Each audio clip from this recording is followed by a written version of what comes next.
Hello students, welcome in Mehta digital classes class 5th subject maths exercise में आज आपको कराऊंगी 5.2। तो देखो, सबसे पहले इसमें आपका है टॉपिक फैक्टर। यानी फैक्टर होते क्या हैं?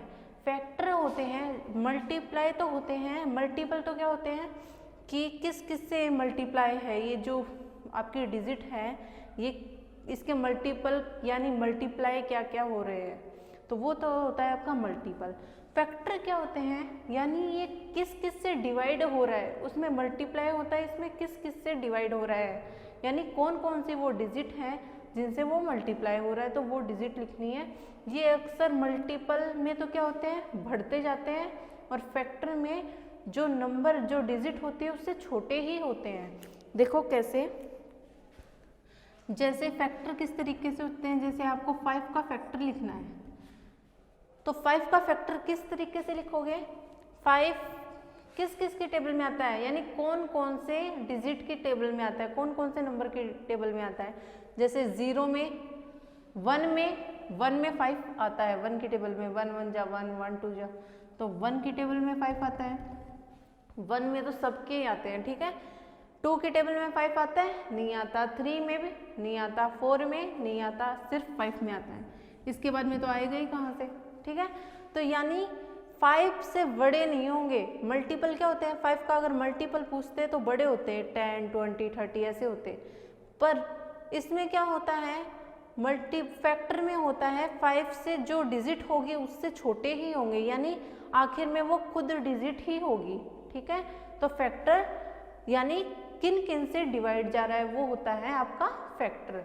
तो देखो एग्जाम्पल के रूप में एक और समझो, 20 के फैक्टर कौन कौन है? 1 में 20 का डिवाइड जाता है।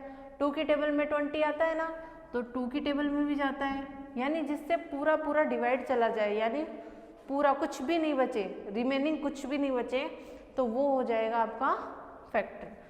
3 की टेबल में 20 नहीं आता है, 4 की टेबल में 20 आता है, तो 4 भी 20 का फैक्टर है।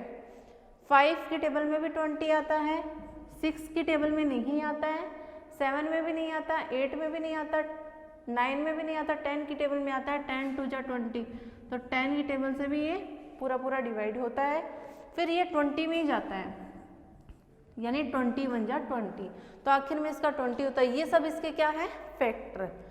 तो इस तरीके से हम फैक्टर निकाल सकते हैं, जो भी अपन को डिजिट देता है उसके फैक्टर इस तरीके से लिखे जाएंगे। अगर मल्टीपल पूछे तो टेबल लिखेंगे, और फैक्टर पूछे तो किन किन से डिवाइड जा रहा है वो लिखेंगे। ओके स्टूडेंट्स, तो देखो फॉर द एग्जांपल कई बार ऐसे भी आ जाता है,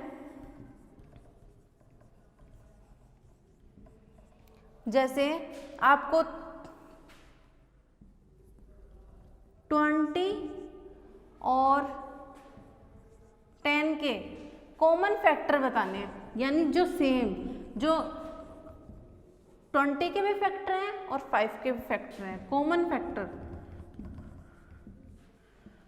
फैक्टर बताने होते हैं। 10 and 20 common factor, right the, ठीक है ना, जो भी राइट करना है आपको। तो देखो 10 और 20 और 10 के फैक्टर कैसे लिखोगे? 10 का फैक्टर लिखोगे पहले, फिर 20, तो लिखो फैक्टर ऑफ 10। क्या होते हैं 10 के फैक्टर? 1 होता है। 2 की टेबल में भी 10 आता है, 3 की टेबल में नहीं आता है, 4 में भी नहीं आता है, 5 में आता है, 6 में भी नहीं आता, 7 में भी नहीं आता, 8 में भी नहीं आता, 9 में भी नहीं आता, और 10 में ही आता है, तो 10 तक इसका फैक्टर होगा, ठीक है। 10 आखिर में इसका फैक्टर होगा। फिर लिखेंगे फैक्टर ऑफ 20, यानी आपको क्या करना है, 20 का भी क्या लिखना है, फैक्टर लिखना है। तो 20 का फैक्टर कैसे लिखोगे? 1 में भी 20 आता है, इधर लिखा था 20 का, 2 में भी आता है, 3 में नहीं आता, 4 में आता है, 5 में आता है, 10 में आता है, फिर किस में आता है, 20 में। तो कॉमन फैक्टर कैसे निकालोगे? कॉमन फैक्टर किस तरीके से निकालोगे कि जो दोनों में सेम है, 1 इसमें भी है तो यानी फैक्टर ऑफ 10, यानी 10 का भी फैक्टर है 1 और 20 का भी फैक्टर है, तो कॉमन हो गया ना। फिर 2 देखो, 2 भी दोनों में आ रहा है, 10 का भी फैक्टर है और 20 का भी, तो ये भी कॉमन हो गया। फिर ये तो 5 10 का तो फैक्टर है पर 4 का फैक्टर नहीं है, तो ये नहीं होगा। 4 का फैक्टर 20 का फैक्टर है 5, यानी 10 का भी फैक्टर है और 20 का भी फैक्टर है, तो 5 हो जाएगा। 4 नहीं होगा क्योंकि 4 10 का फैक्टर नहीं है, 20 का ही फैक्टर है सिर्फ। फिर देखो 10 का भी फैक्टर है और 20 का भी फैक्टर है। ओके, तो ये आपके क्या हो जाएंगे, कॉमन फैक्टर।